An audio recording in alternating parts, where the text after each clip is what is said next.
There's a little song called Check It Out. It was made famous by the Beastie Boys. And in that song, there's this one line that goes like this: "Believe me when I say I'm no better than you, except when I rap, so I guess it ain't true." Now, that humble brag kind of defines where Paul was as he was responding to a group of Jews who had been pressing his church to be more religious. They'd been pushing his people to take on their values. So Paul steps up and he steps in, and he's really having none of it. He's about to prove that his rejection of their religious efforts doesn't come from a place of jealousy or a lack of qualifications. Paul was no better than them, except when it came to being religious.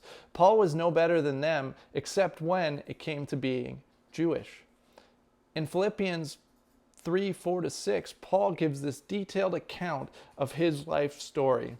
And from that story, we realize that no one ever did it better than Paul. He was the greatest. He was the Muhammad Ali of Judaism. If there was a law, Paul had kept it. If there was a qualification needed, Paul had it.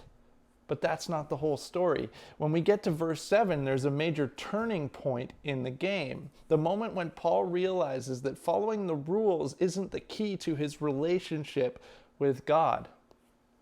Now, qualifications are important. They put people in the right positions. They give people a measure of security, and they even give people authority. Sometimes it's authority to act, and sometimes it's authority to speak.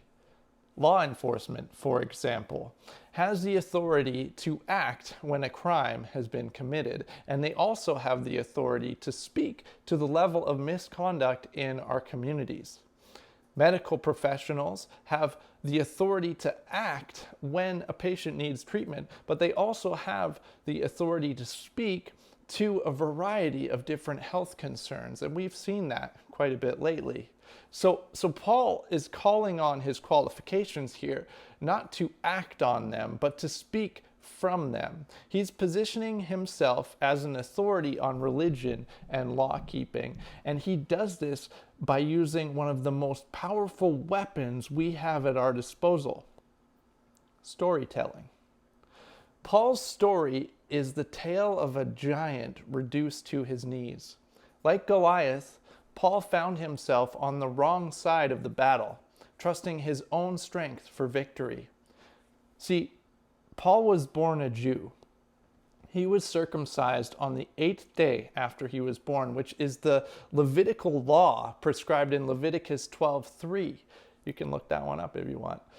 He had 2 Jewish parents, so if he did the whole Ancestry.ca thing, got his results back, he was 100% Israelite. And he was from the tribe of Benjamin, which was a really special honor because in Benjamin was the temple. The temple was within the territory of Benjamin, so was Jerusalem. And from that tribe came the first king of Israel, Saul. Paul's entire heritage reinforced his qualification. Things that happened to him, even things that were beyond his control, helped prove his authority. And as he grew up, Paul started adding to his list of honors. He did this through his own effort now. He made his religion his own. He even joined a religious group called the Pharisees. You may have heard of them. In Acts 26:5, it says that this group of people were the strictest sect of their religion. They followed the rules right to the letter of the law, and we saw them conflict with Jesus multiple times, trying to catch him on breaking the laws, so they knew them really well.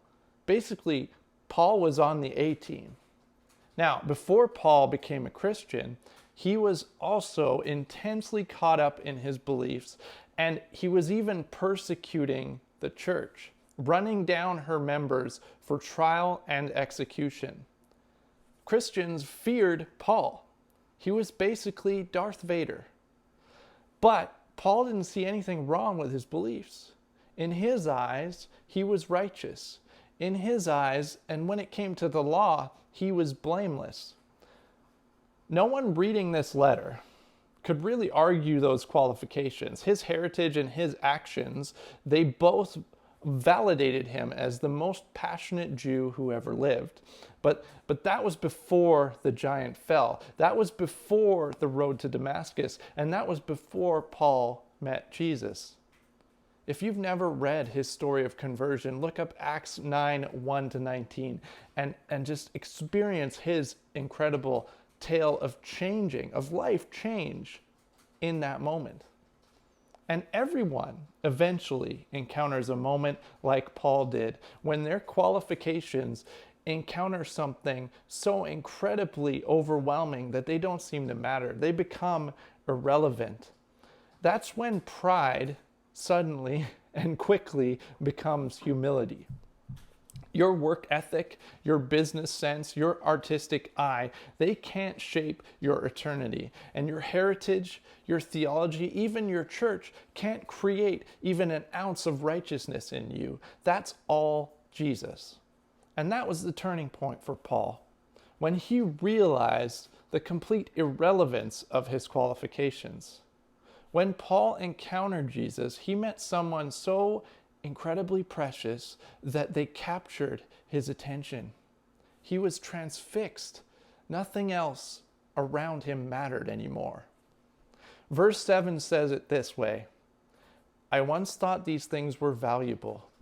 So he's talking about his circumcision, his bloodline, his tribe, his position, his blameless record, all of those things. He thought they were valuable, but now I consider them worthless because of what Christ has done. Paul was like that man in Matthew 13:44 who finds a treasure hidden in a field. And in that moment, he realizes he's going to sell everything. He's going to let go of everything he has to purchase that land, to get that treasure. And that sounds crazy. If you just met him on the side of the road, you'd be like, what, you're selling all your stuff? It's crazy. But he does it anyway, because he knows what the value is of that treasure. And when we see that incredible value in Christ, it makes perfect sense. Paul's labors were empty. The only way he could be made right was by faith in Jesus. And honestly, the only way you can be made right is by faith in Jesus. It's the only way. Forget some good news. This is the good news. When your efforts fail you, Jesus won't. So quit trying to prove yourself. It's hard work trying to prove yourself. Let Jesus do the heavy lifting. It'll change your life.